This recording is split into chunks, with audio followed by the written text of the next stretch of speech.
নির্বাচনী প্রচারণা কতটা মার্জিত ও পরিচ্ছন্ন উপায়ে হতে পারে হাসনাত আব্দুল্লাহকে দেখে অন্যরা শিখতে পারে। পাটোয়ারির মতো প্রতিপক্ষকে আক্রমণ করছেন না, গাল ভরা প্রতিশ্রুতিও দিচ্ছেন না। প্রচারণায় নেমে হাসনাত আব্দুল্লাহ নিজ আসনের বাইরের মানুষের হৃদয়ে জিতছেন। হাসনাতের বিশাল বাহিনী নেই, গাড়ি ও বাইকের বহর নেই। কুমিল্লা ৪ তথা দেবিদ্বারের মানুষ উপহার হিসেবে হাসনাতকে নগদ টাকা উপহার দিয়ে সাহায্য করছে। সেসব তিনি হাসি মুখে গ্রহণ করছেন। হাসনাতের জনসংযোগ ছোট ছোট, তবে সংখ্যায় সেগুলো প্রচুর। মানে একটা জায়গায় হাজার হাজার মানুষ জড়ো না করে অল্প কিছু কর্মী নিয়ে বেশি বেশি জায়গায় যাচ্ছেন। তাই বাপদাদার পরিচয় নেই বলে যে হাসনাতকে তাচ্ছিল্য করা হয়েছিল, সেই হাসনাতকে বুকে টেনে নিচ্ছে দেবিদ্বারের সাধারণ জনগণ। কোনোদিন সকাল ৬টা থেকে শুরু হয়ে রাত ১০টা পর্যন্ত তিনি মানুষের দ্বারে দ্বারে ঘুরছেন। ধানের শীষের নেতাকর্মীরাও তার মাথায় হাত বুলিয়ে দিচ্ছে। কুমিল্লা ৪ আসনে হাসনাতের প্রচারণায় ভালোবাসা, আবেগ, দায়িত্ব ও প্রতিশ্রুতি সবকিছুর প্রতিফলন ঘটছে।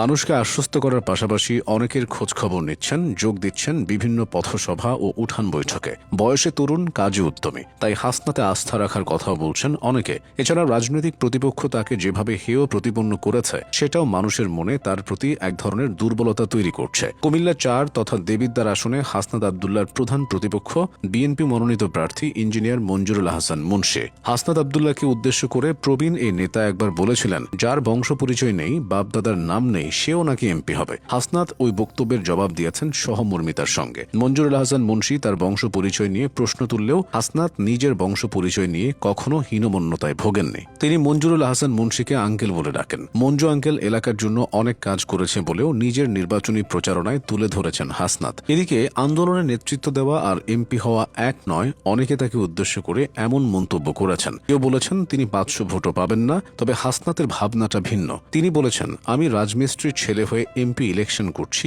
এটাই আমার জন্য বড় বিষয়। এর চেয়ে বড় বিষয় আর কি আছে বলেন? বাপ মন্ত্রী হবে, আমি মন্ত্রী হব, আমার নাতি মন্ত্রী হবে, তার পরেরটাও মন্ত্রী হবে। এটার জন্য বাংলাদেশ আর অপেক্ষা করবে না।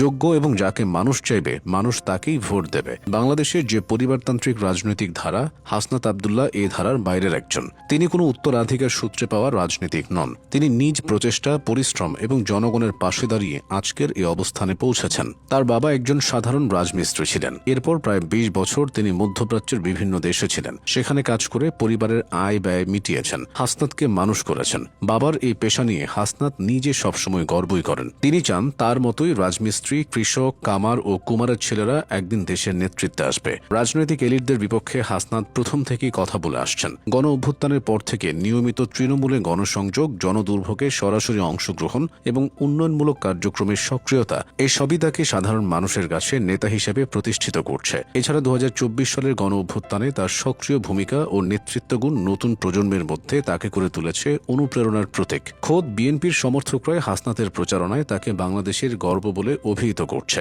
তরুণদের মধ্যে রাজনৈতিক উদ্যম ফিরিয়ে আনার ক্ষেত্রে হাসনাত ইতিমধ্যেই একটি গুরুত্বপূর্ণ নাম। গণমাধ্যম সূত্রে জানা গেছে, কুমিল্লা ৪ আসনে বিএনপি বর্তমানে ৪ ভাগে বিভক্ত।